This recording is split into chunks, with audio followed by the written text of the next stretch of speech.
Good morning, everyone. Oh, that microphone does work well. All right, we're going to get started now. So I'd ask you all to take your seats or refresh your coffee quickly as we get started. My name is Michelle Grenier. I'm the Executive Director of the Ontario Waterworks Association, and it's my pleasure to welcome you here today. We have a great lineup of speakers, and we're very excited to be talking about Legionella and managing the risks associated with that. First off, I'd like to say thank you to our partners today, Health Canada, the Canadian Water and Wastewater Association, the Walkerton Clean Water Centre, Public Health Ontario, the Ontario Ministry of the Environment, Conservation and Parks, and IDEX. Some of you probably know we tried to host a similar event to this one last year, and unfortunately we weren't successful at that time, despite a few very passionate individuals. But this year, obviously, we're expecting well in excess of 100 people, and we're really, really happy to be able to have this conversation today. And it's in large part due to our partners and the reach that they've allowed us to have for this event. So I'm just going to indulge for 2 minutes and tell you a little bit about the Ontario Waterworks Association. We are a section of the American Waterworks Association. We're the largest section in Canada. And our mission is to be the leading resource for Ontario's water community. We have over 1,500 members, including 90 municipalities and utilities, and 45 service providers. We have a very active volunteer community with over 17 technical committees and 2 advisory panels. Aziz is one of our dedicated volunteers as well. So I see a few in the room, so shout out to CWWA. We serve our members by keeping them informed, helping them make connections, and helping them develop their careers. We also issue a quarterly publication called Pipeline Magazine, and I'm pretty sure if you pick up the next issue, there will be a feature about today's event in there. We also offer about a dozen other technical seminars throughout the year, hosted by our volunteer committees, mainly focused on technological development, best practices, utility management, regulatory updates, operator certification, and university research. And if you'd like more information about the OWWA, you can visit us at owwa.ca or shoot us an email at waterinfo. And with that, I would like to invite Aziz Ahmed from the ministry to welcome and share the ministry's latest and greatest on... Let me just find your presentation, Aziz. Good morning, everyone. I'm Aziz Ahmed. I'm Manager of Approvals and Licensing with the Ministry of the Environment, Conservation and Parks. I still have to remember not to say the CC part of our previous name. And I work with the Environmental Assessment and Permissions Branch with the Ministry. My group, Approvals and Licensing, is specifically responsible for the licensing of municipal drinking water systems in the province of Ontario. Our mandate came out of the results of the Walkerton inquiry and the recommendations that the ministry moved towards an approvals and licensing framework for our municipal drinking water systems in Ontario. So I want to welcome you all here on behalf of the MECP. Our minister is Rod Phillips, and our deputy minister is Sir Jim Bonio. And this building is part of our Environmental Sciences and Standards Division. And so our laboratories are located here. For those of you, if you ever have an opportunity to tour here, it's a really fascinating complex and really a nice spot for the ministry to have. So I'm really pleased that this presentation is happening today. When I met with Patsy back in November, it was, as I said, kind of a distant dream to have a symposium like this. As Michelle mentioned, we had tried to set up a presentation on Legionella in buildings, and didn't quite take off for some reason. And again, thanks to Patsy, IDXX, and all of their energy, they really helped to bring everyone together. So I'm really pleased about that, and I think you're in for a really interesting day. Just overall, I think that we've done a pretty good job with drinking water safety in the province of Ontario. We have a strong regulatory framework, source to tap protection framework. I feel that building water safety is probably the next frontier the need for better regulation, better guidance to prevent health hazards. So to get us started, I'm going to just give you a quick overview of the regulation of drinking water systems in the province of Ontario and how they interact with the Building Code Act, which governs plumbing. So as I mentioned, Ontario has a comprehensive source-to-tap protection framework for our drinking water. It starts out with protecting our sources of drinking water through the Clean Water Act and the requirement for protection of wellheads that serve groundwater wells, as well as intake protection zones. So the goal there is to prevent contamination of our sources right from the start. Then, of course, there's the treatment and operation. So the primary disinfection of drinking water. In Ontario, even secure groundwater requires a minimum of 2 log disinfection of viruses, and that is a little bit different than the framework in other places in Canada as well as in North America. And in addition to the requirement for primary disinfection, once the water is treated and put into the distribution system, there's a requirement for secondary disinfection as well, the maintenance of a minimum disinfectant residual in accordance with the minimums in Regulation 170, and then the water is delivered to consumers. So our conceptual framework is source to tap, which means that our regulatory framework under the Safe Drinking Water Act, the Clean Water Act, is kind of meant to focus, as I said, source to tap. Unfortunately, our legal framework falls a little short, and it falls short just at the property line.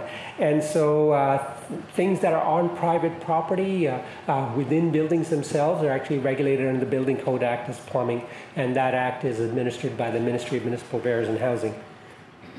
So this is just to ignore the details, but this is kind of like traditional subdivision development that we may have in Ontario. So you have a public water main, a bit cut off at the top there, that delivers water to individual homes through service connections. And they're separate parcels of land. And that is a regulated drinking water system, the distribution line that's shown in bold. That is all regulated under the Safe Drinking Water Act. There's requirements for minimum disinfectant residuals throughout for adverse tests, for definitions of adverse results, as well as corrective action. However, you develop that piece of land somewhat differently, turn it, and just as I said, turn it into a condominium, a townhouse complex, a gated community. All of a sudden, the public water supplies kind of stops at the public water main and the service connection, and then each of those, everything that's within that property is falling under the definitions of plumbing under the Building Code Act, and that has certain shortcomings certainly as far as the issue of Legionella that we're concerned in building and premise plumbing, and we'll talk about that a little bit later. So. Our view is that regardless of how a property or parcel of land is developed, the end consumer should be protected. And to ensure that consumers are protected, the most essential thing is that a chlorine residual be maintained at all locations in the drinking water system and plumbing, that there should be regular sampling, flushing, and maintenance of these systems.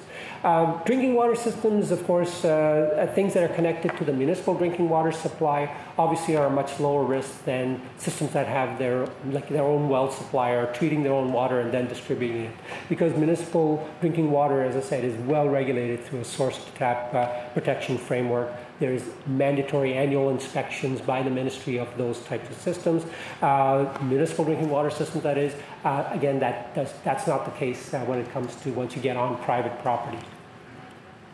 So some elementary definitions in the Safe Drinking Water Act. Again, a drinking water system includes a system of works that's established for providing users of the system with drinking water. It includes anything for the collection, production, treatment, storage, supply of water, anything related to the management of residue, and then as well as a well or intake that serves as the source of water for that system.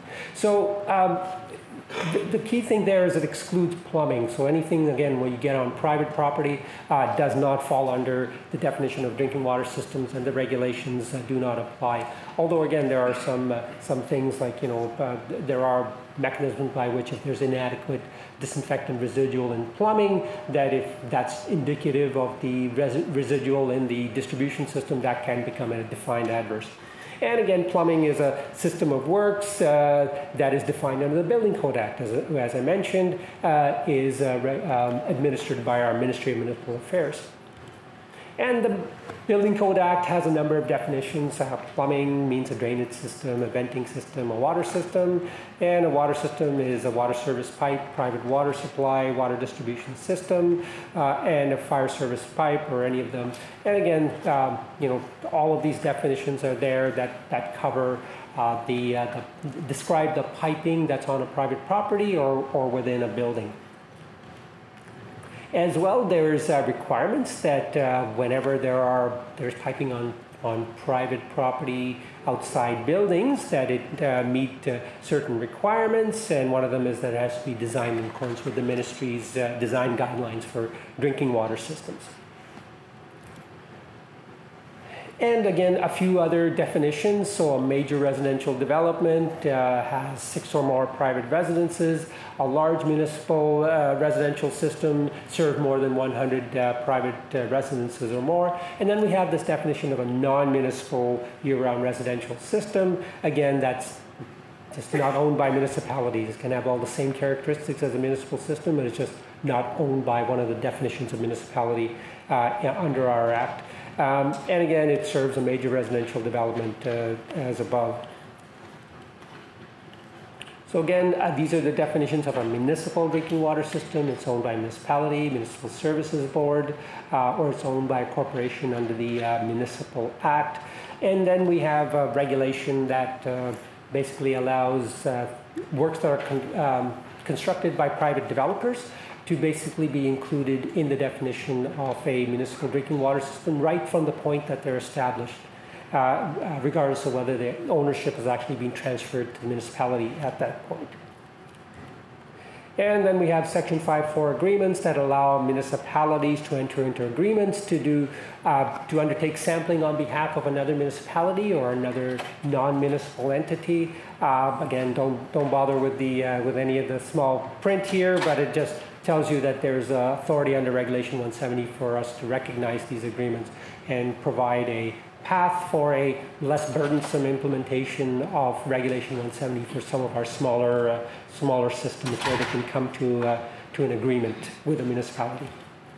And then we have various types of condominiums that are developed on private property. The common theme is that a lot of these have populations that are actually very, very large. More than 100 private residences that would classify them as a large municipal residential system if they were municipally owned. And yet they are private and therefore fall into kind of this gray area around plumbing.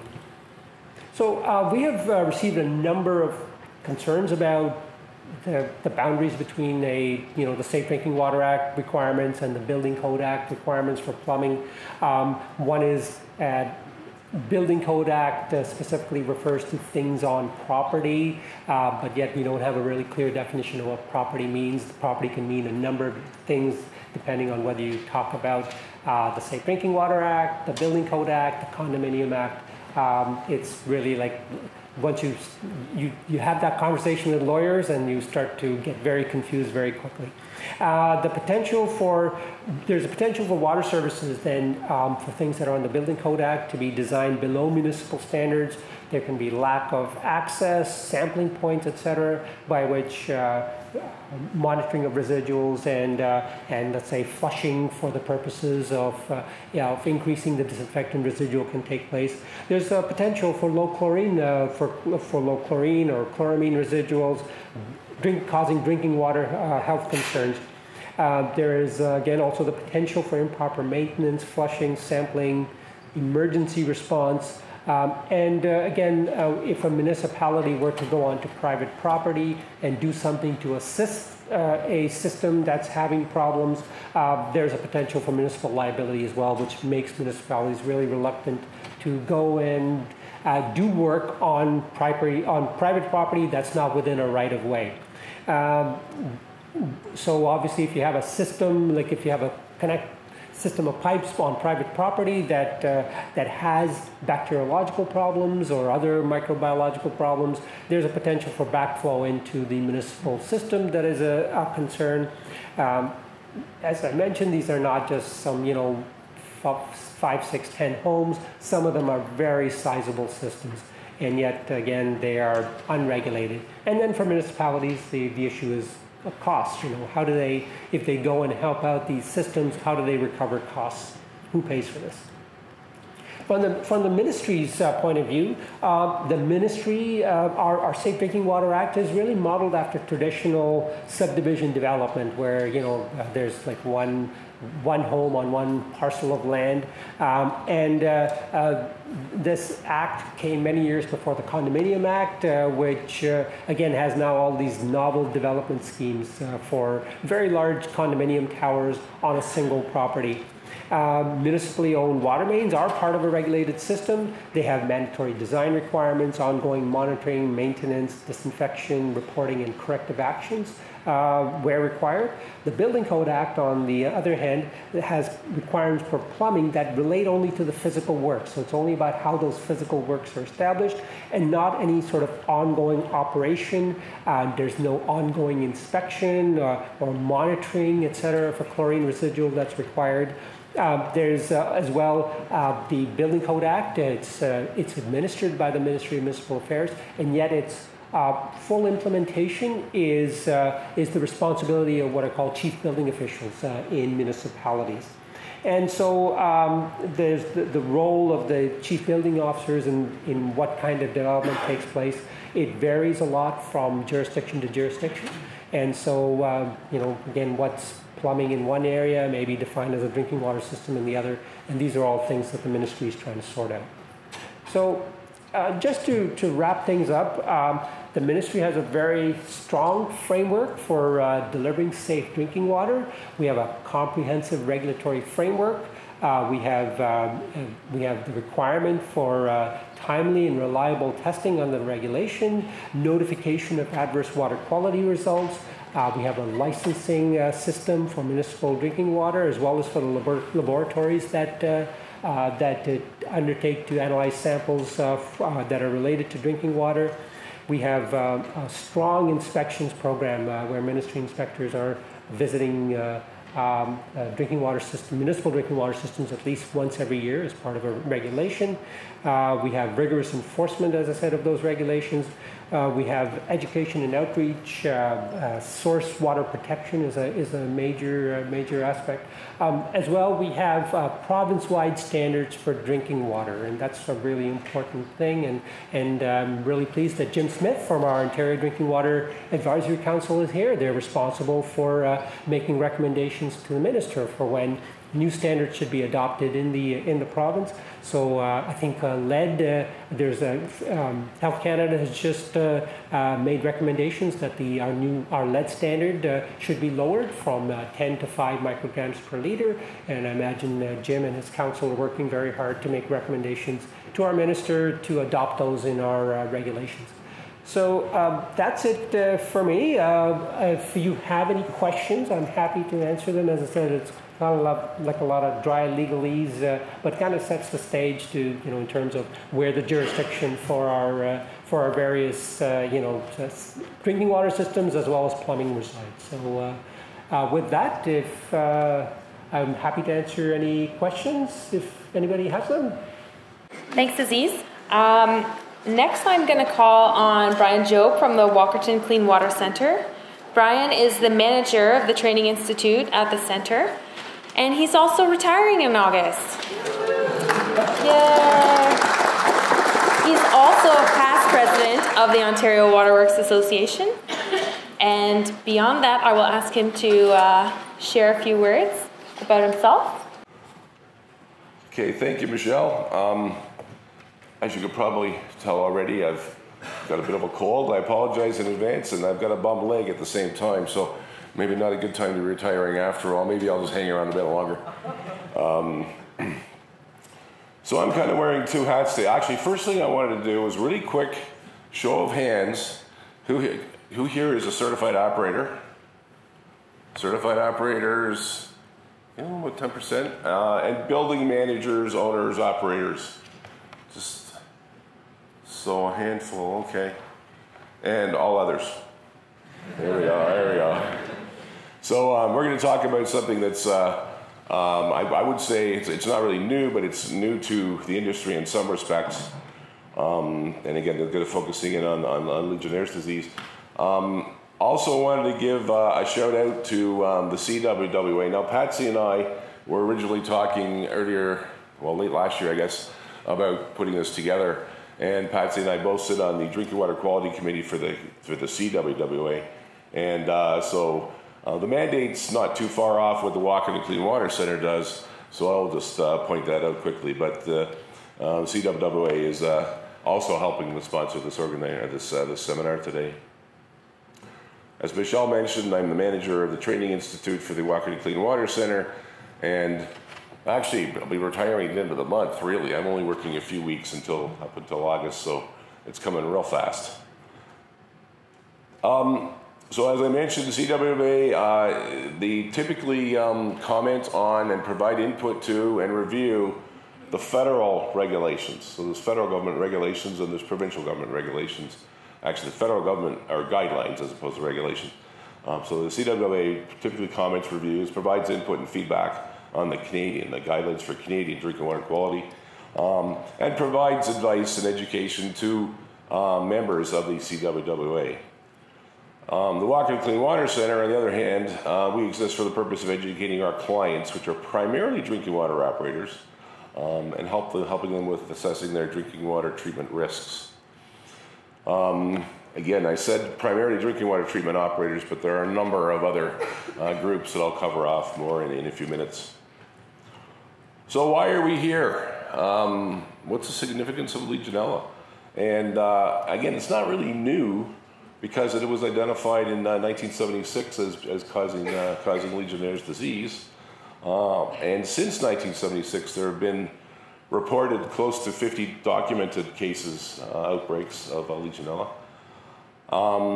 And apparently, as are most waterborne disease outbreaks, this number is underreported. So there probably in reality are more than this 50 that's been reported. Another reason why it's significant is it's got somewhere around a 10% fatality rate, which is actually quite high. Often older folks and susceptible people are at risk, greater risk. And there were approximately 6,100 cases of Legionnaires' disease reported in the U.S. in 2016. That climbed to 7,500 cases in 2017. And again, given that those numbers are probably on the low side. And I guess a more higher level summary of this is reflected by this slide from the Centers for Disease Control. I hate it when people put slides up you can't read. But this is pretty straightforward. This is just the years across the bottom and the incidence per 100,000 population. So the main point here is the trend, the upward trend of Legionnaires' disease. And this probably has, as I mentioned before, probably has something to do with we're now reporting more cases that actually can be documented. However, it's still, we don't like to see in this industry, we don't like to see anything going like this, especially when it's concerned to pathogen. So this is something we need to pay more attention to. So the role of the Washington Clean Water Center, as probably some of you know at least, is training, primarily training operators. We also train owners of small systems and senior managers and mayors and councilors. And this year we hit a milestone. We broke 8,000 people trained, which is, for us, that's a record. Last year we had 7,000 and we hover around 6,000 or 7,000. So we actually trained over 8,000 people. That was helped on by the provincial election, and we had a lot of big uptake on the standard of care course for mayors and councillors, which is great. They were actually wanting to come out and learn about their drinking water systems. It's funny, I always think about what we're trying to do is prevent or avoid operators becoming complacent. Well, if you want to make an operator, a good operator, complacent, you just tell them they can't have the tools to do their job. So this is the message we're getting out to council, and it seems to be working. We also do First Nations, but primarily municipal systems is what we focus on. And of course, we deliver training on all aspects of drinking water. There's a bit of overlap with what we do with OWWA, but I think we work pretty well together, and it's a partnership, so we're not really competing. We're looking for opportunities to work together all the time. So here's an example today. One thing I didn't mention is we also do pilot testing for more small, vulnerable systems that don't have a lot of resources to put into large consulting fees. So the research wing of the Washington Clean Water Center will go out and do pilot testing for unique and unusual problems to try and find solutions for some of the smaller communities. So that's another service we do provide. So going back to our core list of courses that we provide, any drinking water organization obviously is going to have a whole bunch of training available on disinfection because that's such a critical part of the process. So I have lots of courses on chlorine, ozone, chloramines, chlorine dioxide, UV, hydrogen peroxide, a number of different disinfectants. We also have a whole plethora of courses on treatment and similarly on distribution systems. So we're trying to be leading edge. We're making sure these courses are up to date. And this is really challenging when people like Aziz's group keep changing the regulations on us. We find we have to go back and we have to check every course and make sure that it's up to date. And that becomes pretty challenging. We also have started to work on and developing more courses that are leading edge, emerging issues type courses. And we have one that does talk fairly extensively about Legionella. I did mention standard of care for counselors. We mentioned the concept of Legionella in that course as well, just for awareness. And there's a couple of reasons I'll talk about more in a minute. But again, many of our background, just our core courses, do talk about Legionella pneumophila as a pathogen. So people are aware of it, at least in the operator community. People that are our clients are aware of Legionella, and they have at least some basic understanding about it. We also, for the Ministry of Environment, Conservation and Parks, we develop and deliver the mandatory certificate renewal course, and this is the course that's required for all drinking water operators in order to maintain their license. They have to get it every 3 years, so we develop a new course every 3 years. And in most of these courses, since 2006, when we started developing and delivering these courses, have had a discussion about Legionella. Starting with the very first one we did, preventing waterborne illness, but more recently, diligence of drinking water operations, and the one that's current, safe drinking water operator essentials, there is a discussion about Legionella bacteria and pointing out some of the unique features or unusual things about Legionella that are of importance to operations.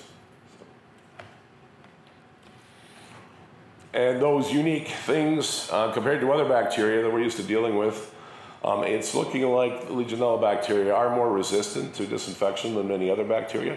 Bacteria is a group that typically are very susceptible to chlorination. And again, I like to go back to the Walkerton tragedy. When we look at what caused problems in Walkerton, being E. coli and Campylobacter, those things are so easily controlled by like super low doses of chlorine. Legionella might be a little different. It's looking like it's going to need a little bit more contact time, at least, and perhaps higher dosages in order to deal effectively with it. But that's also compounded by the fact that Legionella can live within the shelter of other microorganisms. So they'll actually plant themselves inside an amoeba, and the cell membrane from the amoeba will actually shield it from disinfectants. Kind of interesting. And of course, biofilms. And this goes back to why we're here really today, talking about premise plumbing and biofilms. You've got a slime inside a pipe, and the bacteria can actually, the Legionella can actually penetrate that and hide inside it and be protected from the disinfectant by the biofilm. The other thing, of course, that's unusual about Legionella is its route of exposure, and it's not through ingestion. Most of the bugs we're worried about in this business are from ingestion. We ingest pathogens and they make us sick. It has to be inhaled. It's inhalation. And you think, well, why does that matter in a drinking water plant? Well, if you have a shower at home or humidifier or clothes dryer, these pathogens can actually be aerosolized, and you can breathe them in and cause problems that way. Another thing that's interesting too is the tendency for people to set the temperature down in their hot water tanks to avoid scalding in children. And if you set that too low, you've got a perfect breeding ground for Legionella bacteria in your house. So just heads up there. But because these things are a little bit unique and different, we do spend quite a bit of time talking to operators about them. And again, in most of our more recent courses, when we're talking about Legionella, and we certainly going forward, we'll be talking more about these things. We're going to continue to promote the awareness and potential risks, that, some of which I just mentioned, such as treatment, making sure we're providing adequate treatment to effectively, kill or inactivate Legionella. Again, I mentioned the route of exposure and the persistence in premise plumbing. They can survive and withstand quite high doses of chloramines and free chlorine hidden inside a biofilm. I mean, we like to think that we're well protected by having that free residual in the distribution system. It's not necessarily the case, certainly from Legionella. So we're going to continue to promote best practices concerning Legionella mitigation and analytical techniques for Legionella going forward. Another role that I think we could play a big part in is getting information out to building managers and building owners and condominium corporations and any other complex of buildings that might be appropriate here through the municipal staff. So our clients are primarily municipal operators, municipal staff. Quite often the building managers would come to the municipality and say, what do I do? So this is where the municipal staff may be able to guide them or to help them with doing the proper things in order to mitigate problems. So we're hoping that that's going to be, we're hoping that we can inform municipal staff so that they can provide that kind of guidance. And again, municipalities themselves aren't responsible for anything after the property line, as Aziz pointed out. So it's really not up to the responsibility of the municipality, but it may be the responsibility to get the information out there. We have the luxury of being able to develop new training courses at the center, and we've been doing that for many years now. And where we identify a need, we think, okay, let's put something together. So there's a possibility going forward that we might actually put together training for building managers, which might possibly help with solving some of the problems. And I have to give a shout out to our Drinking Water Resource Library, who our multi-talented videographer, Laura, at the back, has spent the last couple of years working on, and she's done an amazing job of putting together this one-stop shop, electronic one-stop shop for all things drinking water. In fact, I think Aziz liked it so much, he asked if he could post some of the regulatory amendments on this, because the ministry website is a little harder to navigate. So we have all kinds of things on there, videos, and all the articles are vetted. So it's not like going to Wikipedia where you're not sure about the source. Everything that's in there is going to be properly vetted and critiqued and validated. But there's all kinds of information on there that I would encourage people to go forward and look for. And hats off to Laura for doing such an amazing job. One of the things I found from my career in the water industry is, and something I feel really strongly about, and I talk to operators about this all the time, and I just about always get a buy-in from operators, is in honor of the people who've lost their lives and all the families that were affected, we need to make a commitment to not making those same mistakes again. As an industry, as a whole, as a group of people that are the same common goal. Because we do keep making the same mistakes over and over again. And they might be 15 or 20 years apart. An example is, for me, that sort of rings close to home is, we did a strategic plan, we did a huge client consultation, and a number of people told us to stop talking about the Walkerton tragedy in our training. And I thought about it, and the more I thought about it, so my CEO at the time directed me to remove all talk about Walkerton tragedy in the training. And I thought, no, we can't do that. We can't do that. You have to make sure that stays front and center. I don't care if they've heard it too many times. That's too bad. We have operators coming up through the ranks now that weren't born when the Walkerton tragedy happened. They never heard of it before. So we can't forget. We can't let that slide. We have to keep that front and center. And I think there's a lot of lessons that we can take forward from the Legionella issues we've had over the past 20, 12, 30, 40 years. And a case in point would be currently, or at least maybe I think they've gotten over it now, but they've just come off a Legionella disease outbreak in Flint, Michigan, of all places, poor Flint, at a hospital. So that's a difficult situation. And even closer to home, right here in this very facility, last year there are unconfirmed reports of a Legionnaires outbreak right here in this building. So it can hit close to home. We got to learn. We got to learn from those mistakes. It's kind of ironic too that there's talk about my retirement. Actually, I'm retiring at the end of May, and then I'm working just a couple of weeks till the end of August.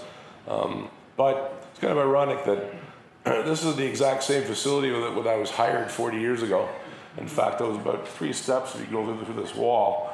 I was hired by the, at the time he was a manager, but Gord Miller, who became the environmental commissioner, was instrumental in hiring me. And I honestly have to say that over the past 40 years, I have seen incredible changes and positive changes in the industry. And this goes operationally.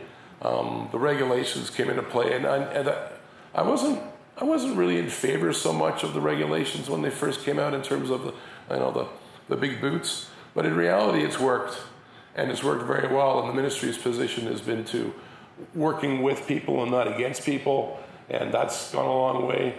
And I think that's been really positive, and we have come so far, and we need to keep going. So. Also, to all the passionate and wonderful people I've met in the industry, and I see Dr. Clancy here as just an example from, 20 years ago, and just so many wonderful people that are passionate about this.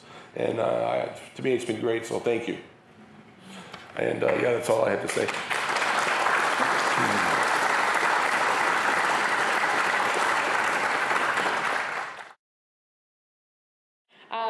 Representing Public Health Ontario, we have Drew Sahai, Certified Public Health Inspector. And I'd invite you to share a few words about yourself with the group. Thank you.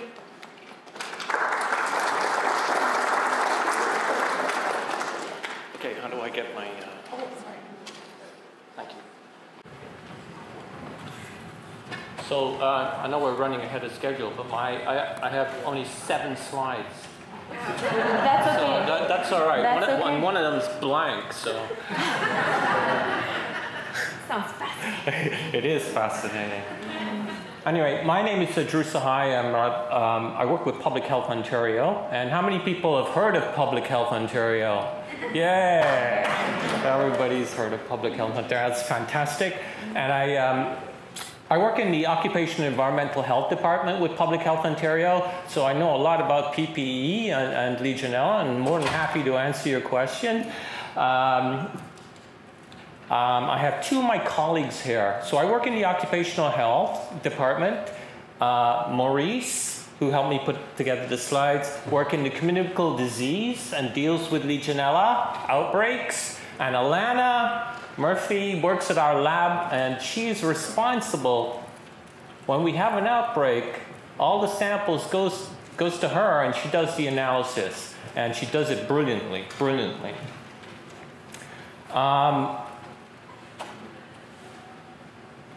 In my department, we have a physician, Dr. Ray Copes, and he's an environmental and occupational health physician. Okay.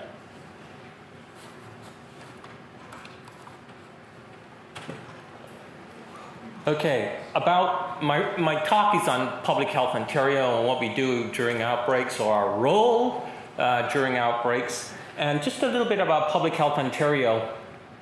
We have the mandate to provide scientific and technical advice and support to our partners. Our partners are government, ministries, public health, and healthcare. So in terms of public health, it's public health units, okay?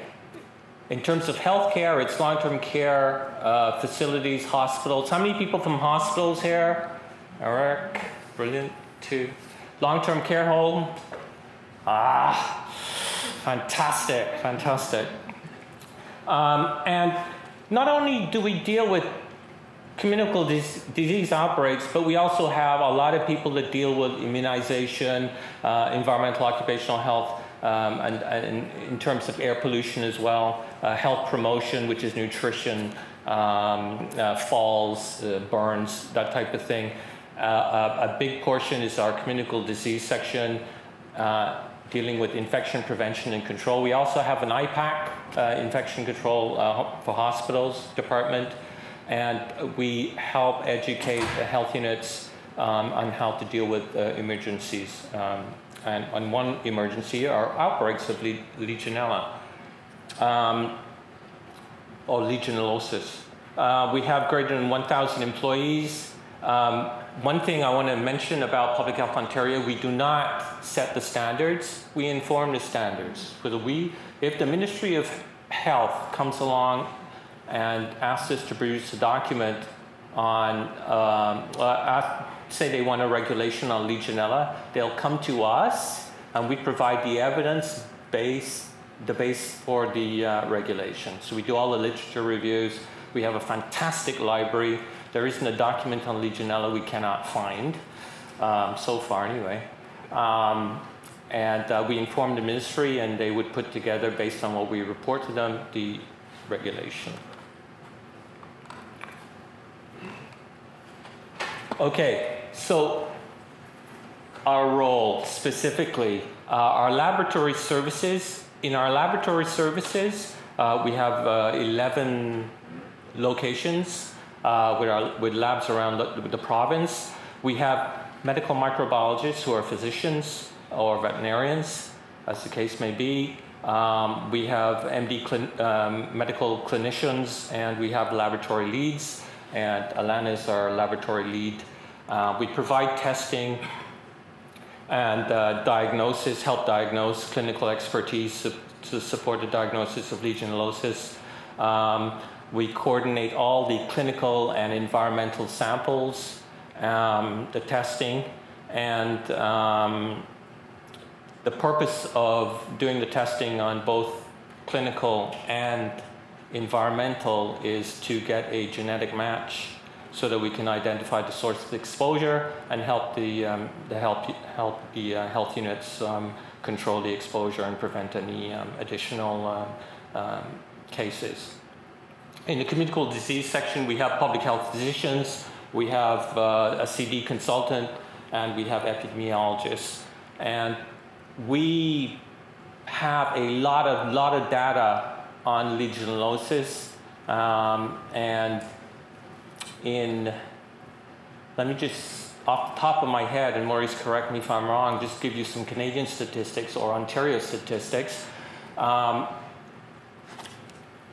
In 2018, we had 332 cases of Legionellosis.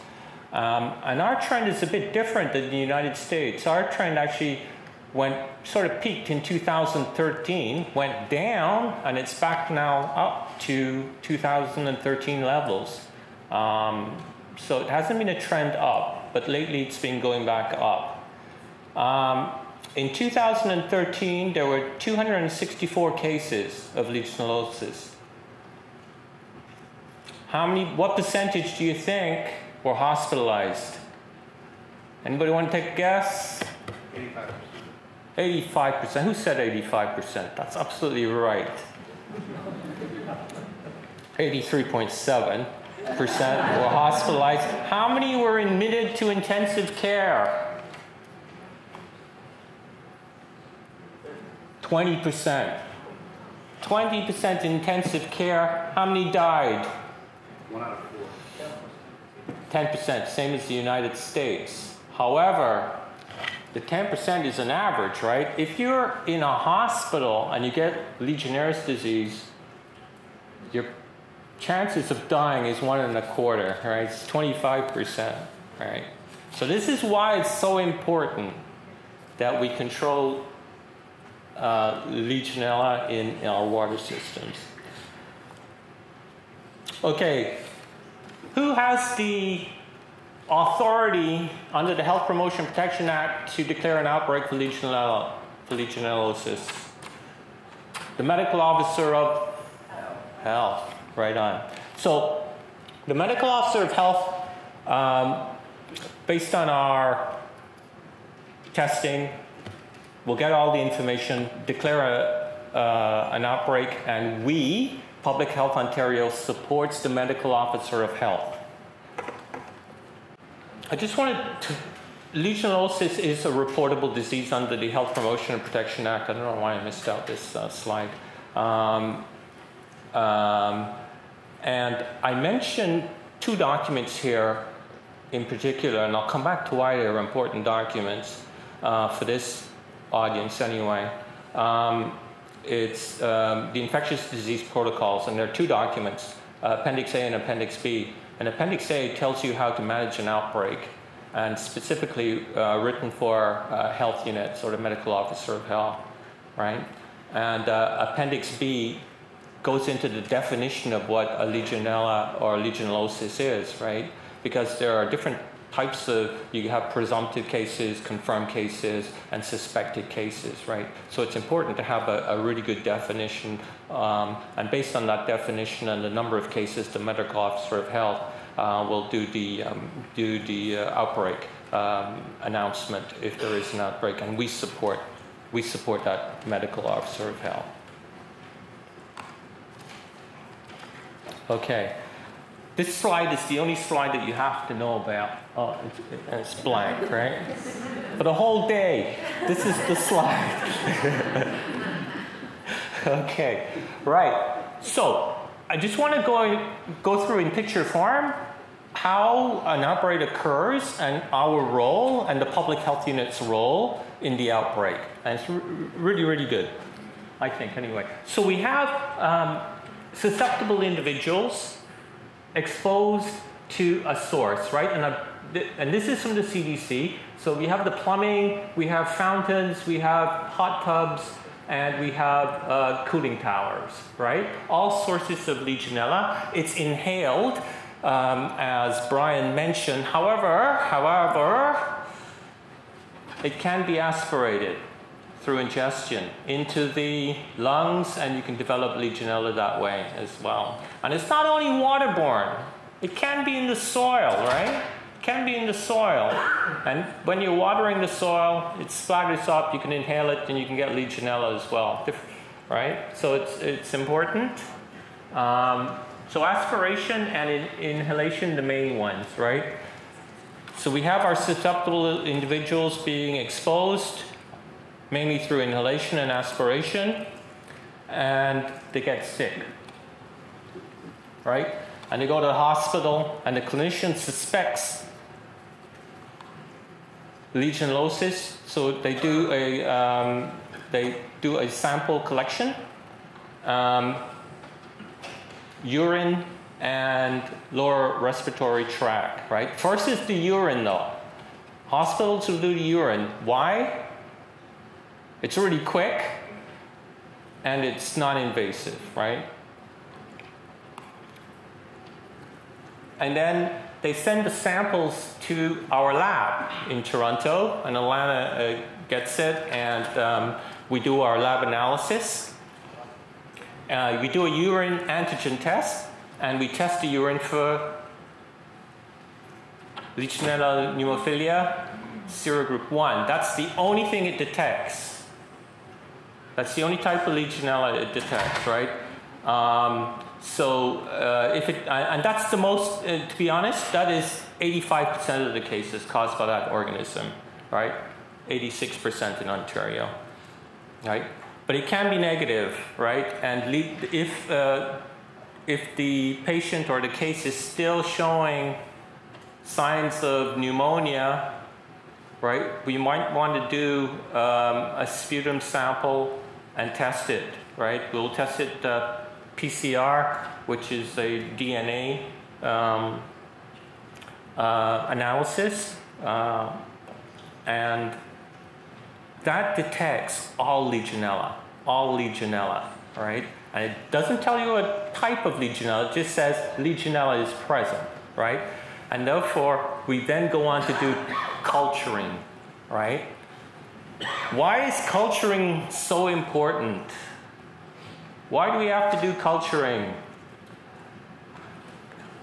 Because through culturing, we can do sequence testing to find out exactly the type of Legionella, which is really, really important because when you do the environmental analysis, you also do culturing and you can match up the DNA to identify the source. Really good. So we have a confirmed case. Through our labs, we have a confirmed case. It goes to it's a reportable. So we inform the health unit, and the health unit sends out, it could be mainly a public health nurse. It could be an inspector as well. And they go out and they do case investigation, right? They ask the cases, where have you been, right? And what we're, through a questionnaire, and what you're trying to determine is where they've been and where they were exposed, right?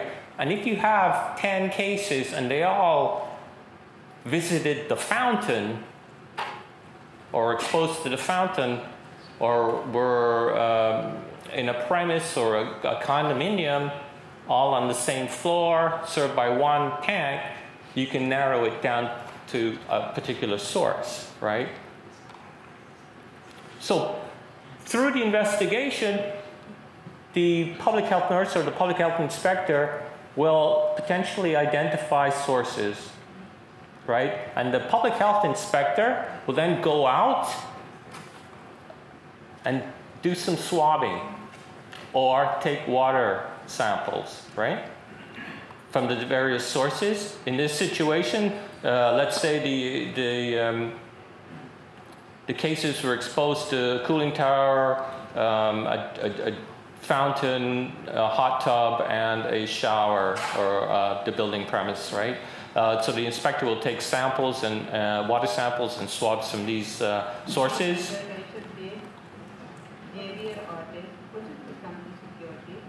Okay, and they take the sample, they send it back to our lab. Our lab, Alana, will do the culturing, right?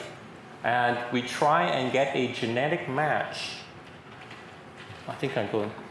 Yeah, we're trying to get a genetic match between one of the sources and the clinical specimen, right? The cases, right? And if you get that genetic match, in this case, it's a genetic match to the fountain, right?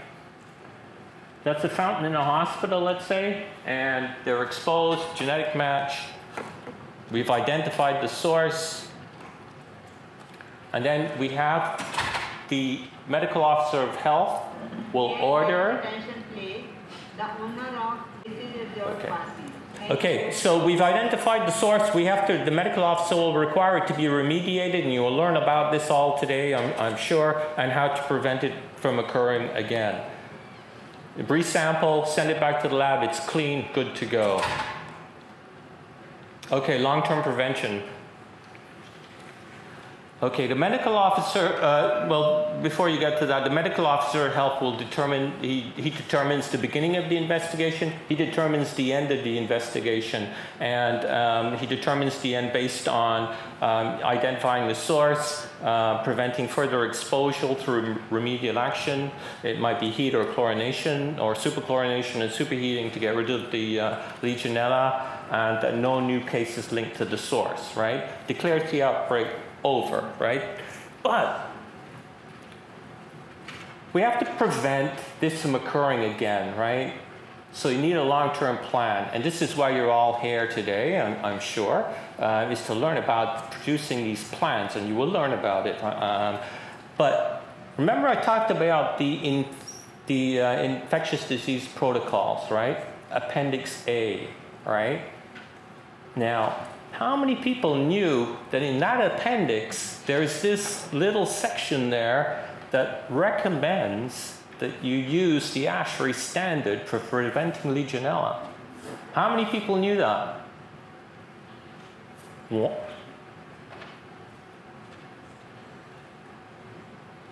all liars. Oh, no, just joking. I didn't know it until about 3 years ago, and you have to really find it. So, anyway, it's important because today, if you want to list a document that makes a recommendation for the ASHRAE standard, the infectious disease protocol produced by the long-term Ministry of Health, long-term care specifies it as a recommendation.